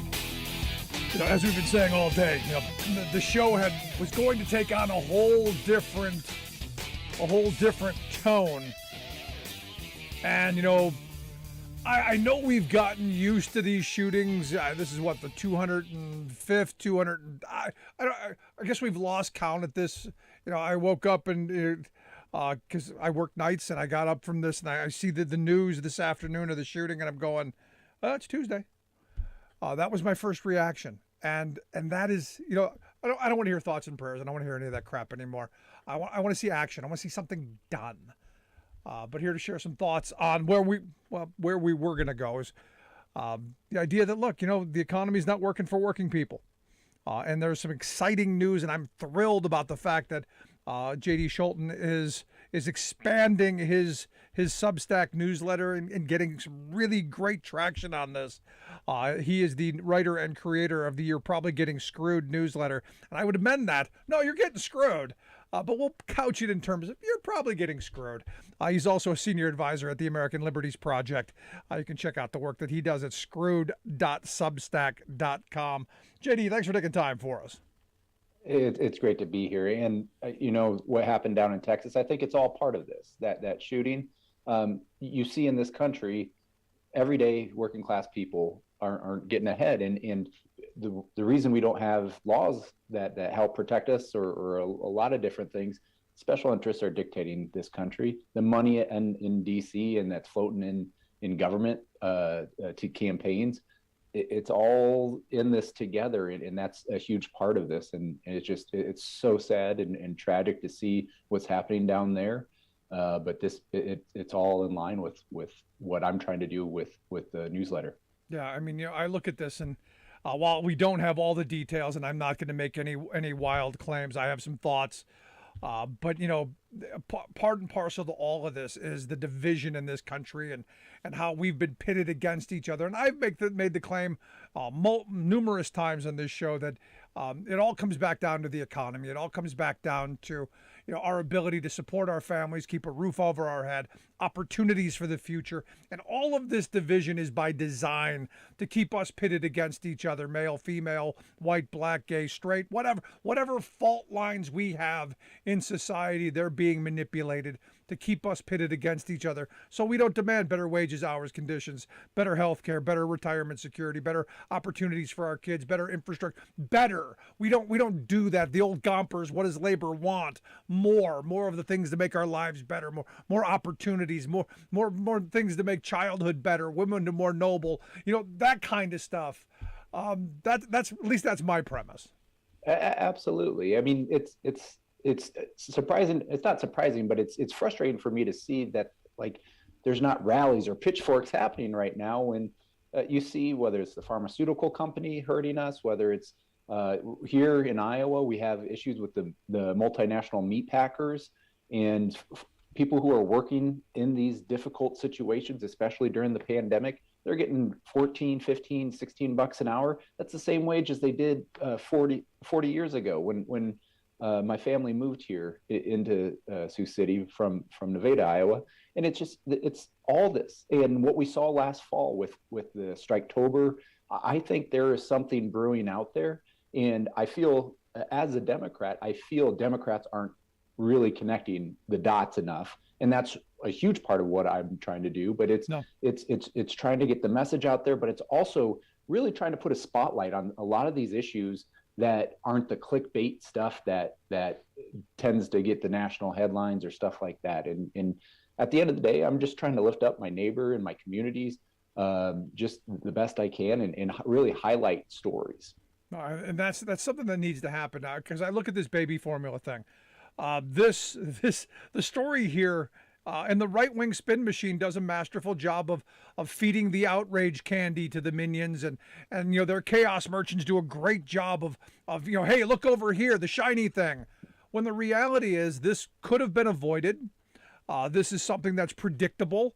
When you have four companies that control 90% of any market, I don't care what it is, whether it's meat packing, whether it's baby formula, whether it's cereal, I don't care what it is. When you have mass consolidation like we have, and you have corporations who are in charge of policing themselves, you're heading down the path of destruction and doom.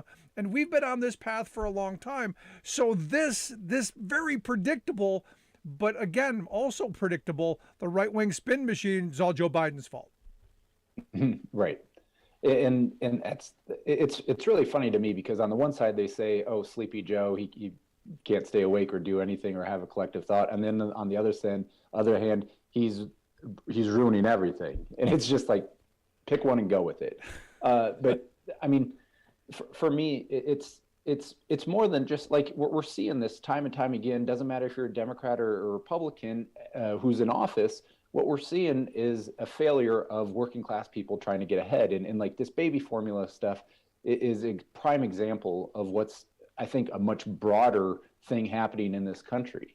Like again, going back to pharmaceutical industries, this is the same thing that can easily happen because we're so concentrated. We haven't enforced our antitrust laws. And I think that's the point that I really wanted to make with the video that we launched with the newsletter today, was that there's a lot of complex things that go into this, but the 2 points that I really wanted to make was there was a time in America that we enforced our antitrust laws and corporate stock buybacks were illegal. And this would not have happened. The baby formula shortage would not have happened at that time. Right.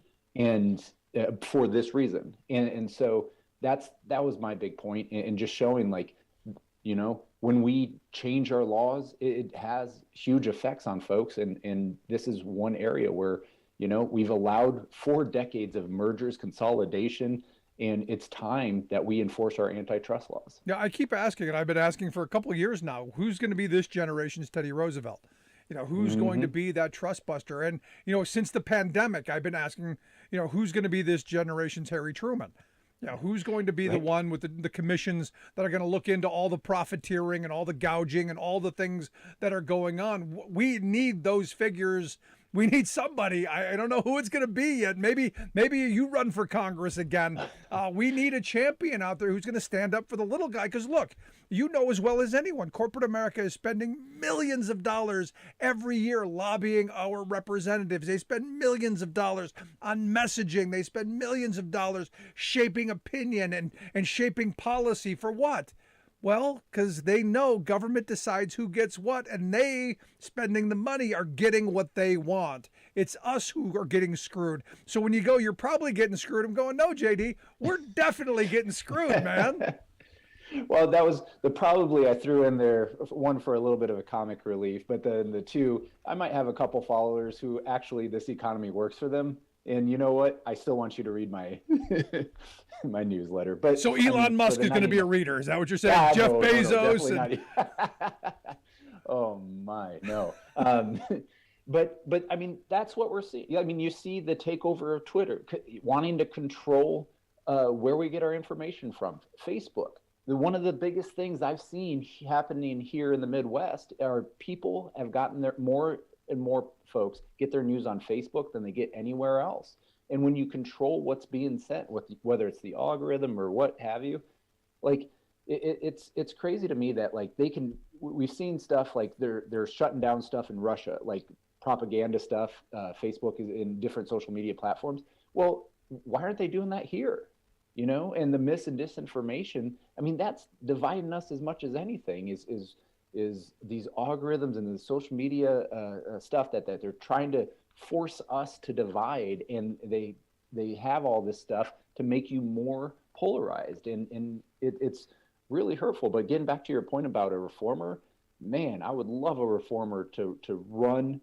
I would love to see that in Democratic politics. No, we need it. We need somebody who's going to start perp walking some of these CEOs who are gouging our eyes out at the supermarket, at the gas pumps, you name it. We're getting, and this is the part that gets me. You know, I have my Republican friends who say, no, you know, with the little stupid stickers, Biden did this, even though he, like you said, he's sleepy and doesn't get up before noon.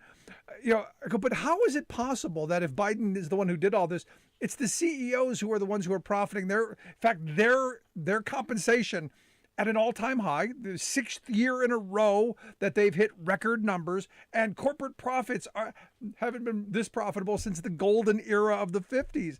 Explain this. Please give me the explanation. And then you have the umbrella of inflation to say, oh, no, we have to raise prices because of inflation. It doesn't add up, and the math isn't adding up. You know, we had a nurses rally here recently. I think they had them nationwide a week or two ago to support our local nurses. And they were talking about how they're being asked to put a cap on how much they can make in a year with all the overtime and everything. And the simple question is, does the CEO have a cap? Because that's the reality of it. There's so many things we can point in our economy to this. And like, I'm a huge baseball fan. I used to play professional baseball. Kumar Rocker was a first round draft pick last year out of Vanderbilt, one of the best pitchers in college baseball. The Mets ended up not offering him, and he does not have any workers' rights.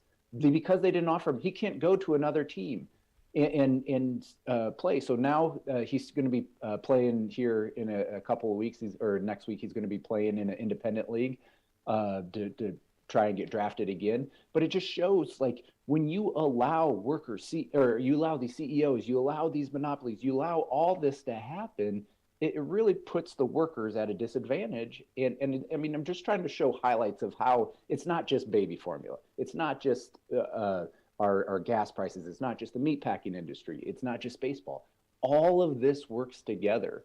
And that's what I really want to highlight with the "you're probably getting screwed." Yeah. You listen to the Rick Smith Show with J.D. Schulten. He's a senior advisor at the American Economic Liberties Project, also a writer and the creator of the "You're Probably Getting Screwed" newsletter. You can find that at screwed.substack.com.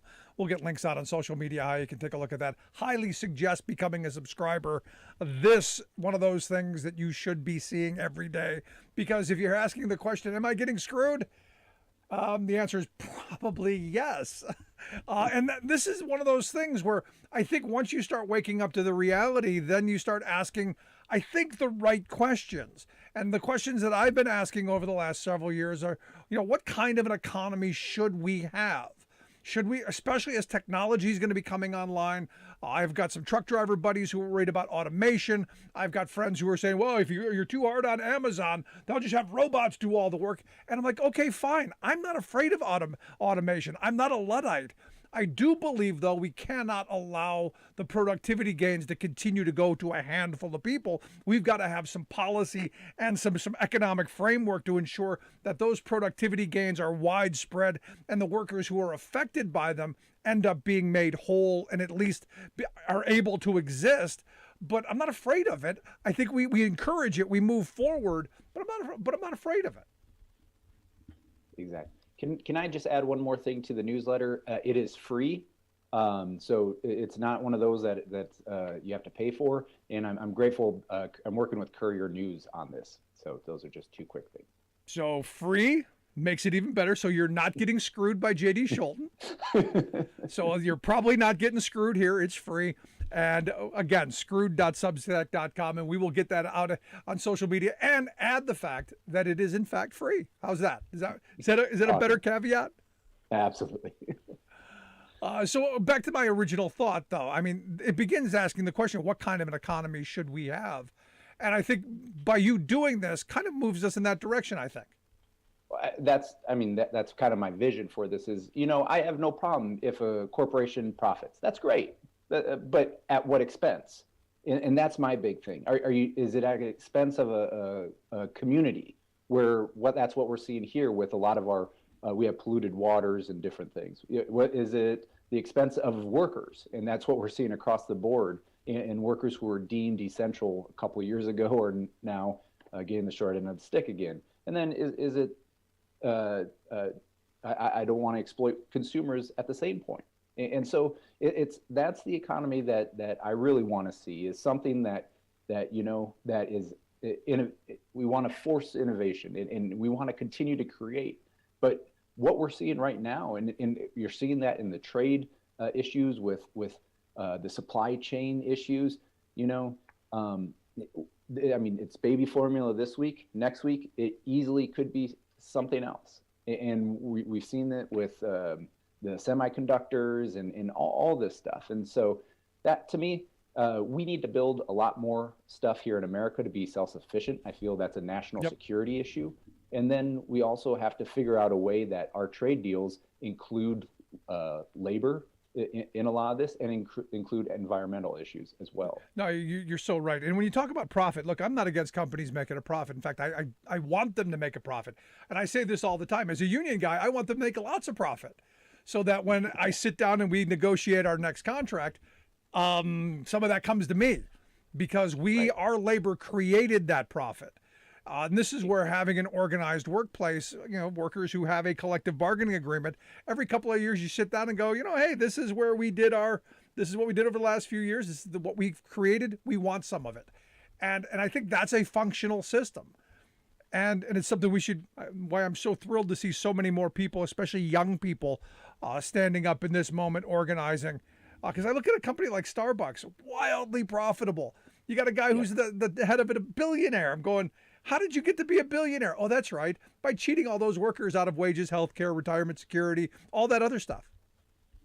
Yeah, I think I saw a thing recently. Well, I know I saw it, but I can't remember exactly what it said. But I think it said every 3 days during the pandemic, there was a new billionaire.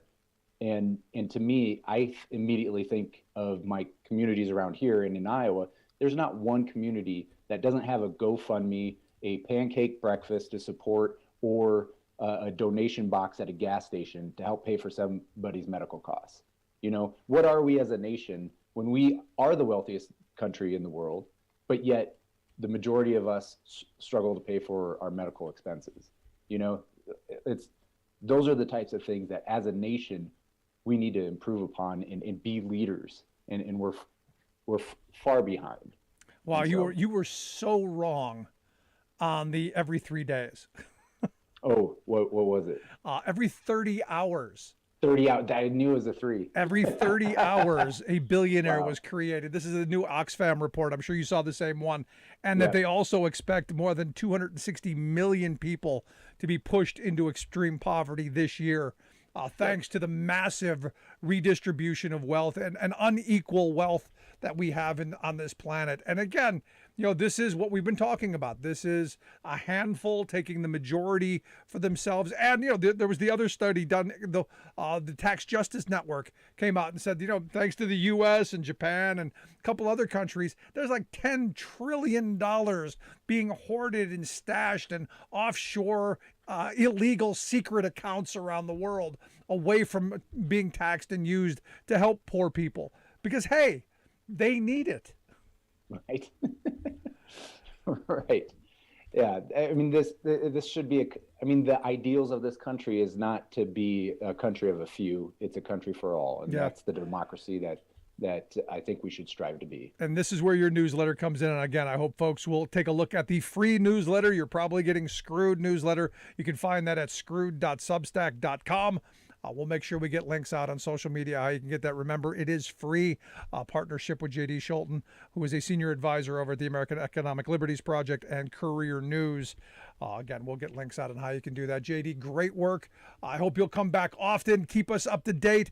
Would love to have you on talking about this more often because I do know that there are people out there getting screwed every day, and we want to point that out, highlight it, and make them stand up and say, enough. I don't want to get screwed anymore.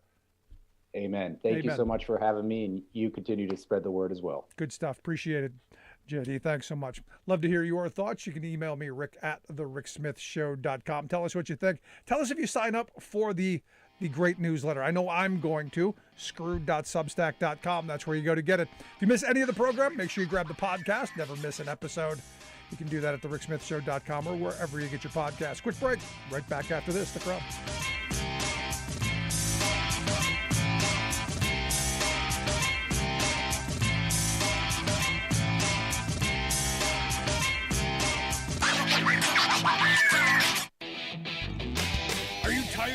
Think tank approved corporate news and commentary? Are you tired of CEOs telling you what to think, who to hate, and who to vote for? Well, welcome to the Rick Smith Show. We don't take orders from some boardroom, and we don't do focus groups or talking points. We don't work for them, and we never will. I'm Rick Smith, and I work for you. Join us daily at thericksmithshow.com and download the podcast and never miss a minute.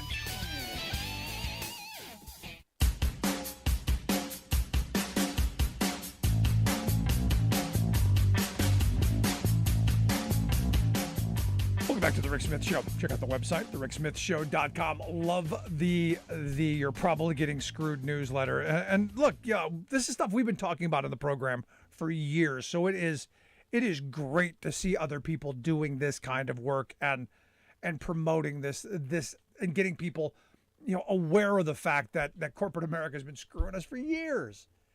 And it's, just not workers, consumers as well. I mean, the baby formula thing is you really do have to give the right credit.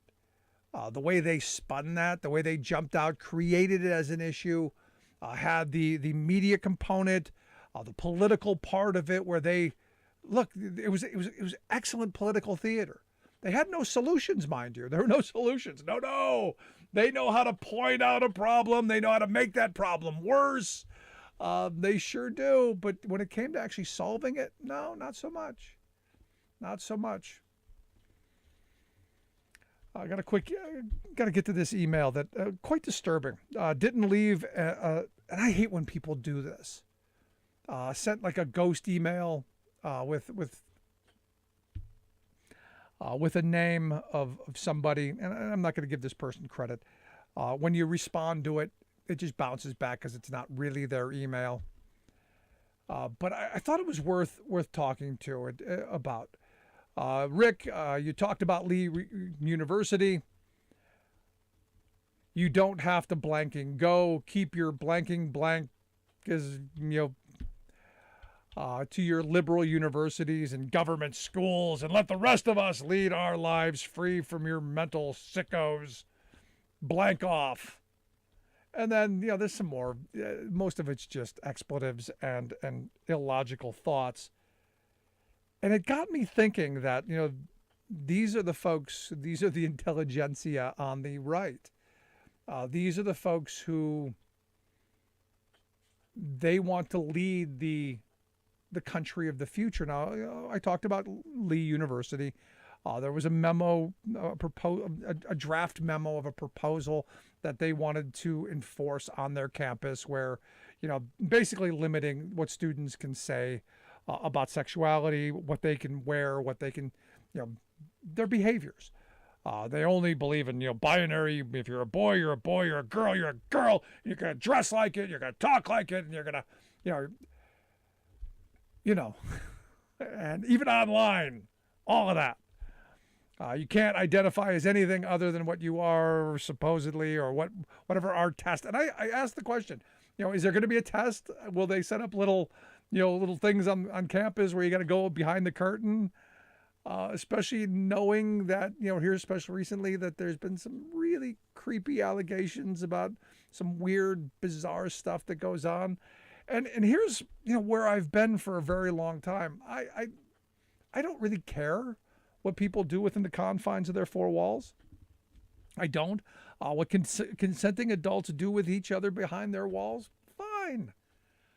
I don't care. That's the best you're going to get from me. I don't care. And I've had some in the LGBTQ community who are like, "Oh, thank you. You're championing ours." No. It's your right to pursue your life, liberty, pursuit of happiness. Do your thing. I'm not the champion. It's not my issue. If you're in my neighborhood and someone's chasing you, my porch is a safe space. I'm here to protect, not champion. There is a difference. Your issue isn't special, but it also isn't one that should be attacked. And this is the place that I think crazy people like this guy sending email have to be shouted down, have to be pushed back against. And these religious groups who are doing this, who are bullying people because they can.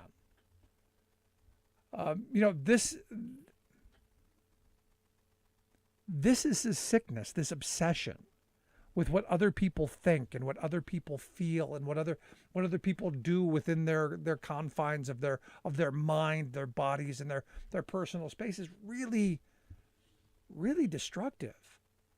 If you truly believe in the God that you claim you do, not your position to judge.